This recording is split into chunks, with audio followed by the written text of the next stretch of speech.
ചികിത്സ പൂർത്തിയാകും മുന്നേ മസ്തകത്തിൽ മുറിവേറ്റ അതിരപ്പള്ളിയിലെ കാട്ടുകൊമ്പൻ ചരിഞ്ഞു. കോടനാട് അഭയാരണ്യത്തിൽ ചികിത്സ നൽകുന്നതിനിടെയാണ് ആന ചരിഞ്ഞത്. ബുധനാഴ്ചയാണ് മയക്കുവെടി വെച്ച് പിടികൂടിയ കൊമ്പനെയും കോടനാടേക്ക് കൊണ്ടുവന്നത്. മുറിവേറ്റ കൊമ്പന്റെ ദുരിതാവസ്ഥ 24 ആണ് പുറത്തു കൊണ്ടുവന്നത്. സൂരജ് സജി വിവരങ്ങൾ നൽകും. തൃശ്ശൂരിൽ നിന്ന് സൂരജ്, ഇന്നലെ തന്നെ ഡോക്ടേഴ്സ്, ഈ ആനയെ പരിശോധിക്കുന്ന ഡോക്ടേഴ്സിൽ ചിലർ പറഞ്ഞിരുന്നു ഒരു 30% സാധ്യത മാത്രമേ അതിൻ്റെ സർവൈവൽ സംബന്ധിച്ച് ഈ ഘട്ടത്തിൽ പറയാൻ കഴിയൂ എന്നത്. അപ്പോൾ തന്നെ അങ്ങേയറ്റം സങ്കീർണമാണ് ഈ ആനയുടെ ആരോഗ്യസ്ഥിതി എന്ന് വ്യക്തമായിരുന്നു. എന്താണ് ഒടുവിൽ സംഭവിച്ചത്?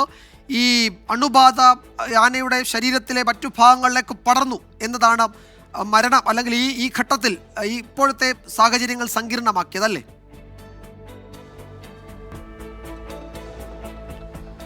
തീർച്ചയായും വിജയകുമാർ, ഈ രണ്ടാം ഘട്ട ദൗത്യം തുടങ്ങുന്ന സമയത്ത് ചീഫ് വൈൽഡ് ലൈഫ് വാർഡൻ അടക്കം വിശദീകരിച്ച കാര്യമാണ് 30% മാത്രമാണ് ഈ ആന തിരികെ മടങ്ങി വരാനുള്ള ഒരു സാധ്യത കൽപ്പിക്കുന്നത്. പക്ഷേ എന്നാൽ പോലും ഈ നിരന്തരമായ മാധ്യമ വാർത്തകളും അതോടൊപ്പം തന്നെ ഈ വിഷയത്തിൽ വന്യജീവി സംരക്ഷകർ അടക്കം നടത്തുന്ന ഇടപെടലിൻ്റെ ഭാഗവുമായിക്കൊണ്ടാണ് സർക്കാർ ഈ ആനയെ പിടികൂടി ചികിത്സിക്കാനുള്ള ഒരു തീരുമാനത്തിലേക്ക് പോകുന്നത് എന്നുള്ളതായിരുന്നു അന്ന് ചീഫ് വൈൽഡ് ലൈഫ് വാർഡൻ വിശദീകരിച്ചത്.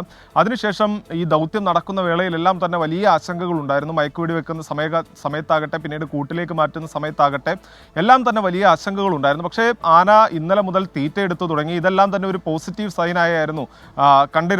ഇന്ന് രാവിലെയും ഡോക്ടർ അരുൺ സക്രിയ ഇന്ന് ചികിത്സ നൽകിയതിനു ശേഷം വയനാട്ടിലേക്ക് മടങ്ങാനിരിക്കുകയായിരുന്നു. കാരണം അദ്ദേഹം പോലും ഇങ്ങനൊരു ദുരവസ്ഥ ഉണ്ടാകും എന്ന് കണക്ക് കൂട്ടിയിരുന്നില്ല എന്ന് നമുക്ക് പറയാൻ കഴിയും. ഇന്ന് രാവിലെ ഈ ആനയ്ക്ക് ഒരു ചികിത്സ നൽകുന്നതിന് വേണ്ടി, ആനയ്ക്ക് തുടർ ചികിത്സ നൽകുന്നതിന് വേണ്ടി ഡോക്ടർ അരുൺ സക്രിയയുടെ നേതൃത്വത്തിലുള്ള സംഘം അവിടെ എത്തുന്നു. അതോടൊപ്പം തന്നെ ഇന്നലെ മുതൽ തന്നെ ഡോക്ടർമാരുടെ സംഘം അവിടെ ക്യാമ്പ് ചെയ്യുന്നുണ്ട്. അതിനിടയിലാണ് ആന പെട്ടെന്ന് കുഴഞ്ഞു വീഴുന്നതെന്നുള്ളതാണ് വനംവകുപ്പ് വിശദീകരിക്കുന്നത്. ഈ രാവിലെയും തീറ്റയൊക്കെ എടുത്തതാണ്. ഒരു തരത്തിലുള്ള അസ്വാസ്ഥ്യങ്ങളും ആന പ്രകടിപ്പിച്ചിരുന്നില്ല. ഹൃദയാഘാതമാകാം ഈ മരണത്തിലേക്ക് നയിച്ചതെന്നുള്ളതാണ് ഈ പ്രാഥമികമായി തന്നെ വനംവകുപ്പ് വിലയിരുത്തുന്നത്. പക്ഷേ അത് സ്ഥിരീകരിക്കണമെങ്കിൽ പോസ്റ്റ്മോർട്ടം അടക്കം പൂർത്തിയാകേണ്ടതുണ്ട്. വിജയകുമാർ, ഈ രണ്ടാം ഘട്ട ദൗത്യത്തിൽ വനംവകുപ്പ് നടത്തിയ ഇടപെടൽ അത് പ്രശംസിക്കപ്പെടുമ്പോൾ തന്നെ ഈ ആനയെ രക്ഷിക്കുന്നതിൽ വൈകിയത ഈ ഇതിൽ തിരിച്ചടിയായി, അല്ലെങ്കിൽ ആനയുടെ ജീവൻ നഷ്ടപ്പെടുന്നതിൽ തിരിച്ചടിയായെന്ന് നമുക്ക് നിസ്സംശയം പറയാൻ കഴിയും. ഈ ആനയുടെ ദൃശ്യങ്ങൾ നമ്മൾ പുറത്തുവിട്ടിട്ട് തന്നെ ഏകദേശം 2 മാസത്തോളമാകുന്നു. പക്ഷേ അതിനിടയിൽ പോലും കൃത്യമായ ഒരു ഇടപെടൽ നടത്തുന്നതിന് വനംവകുപ്പിന് സാധിച്ചില്ല. ആദ്യഘട്ട രക്ഷാപ്രവർത്തനം നടത്തുന്ന സമയത്ത് ആനയെ പിടികൂടി കൂട്ടിലേക്ക് മാറ്റി ചികിത്സിക്കണം എന്നുള്ളതായിരുന്നു അന്ന് വന്യജീവി സംരക്ഷകരടക്കം ആവശ്യപ്പെട്ടത്.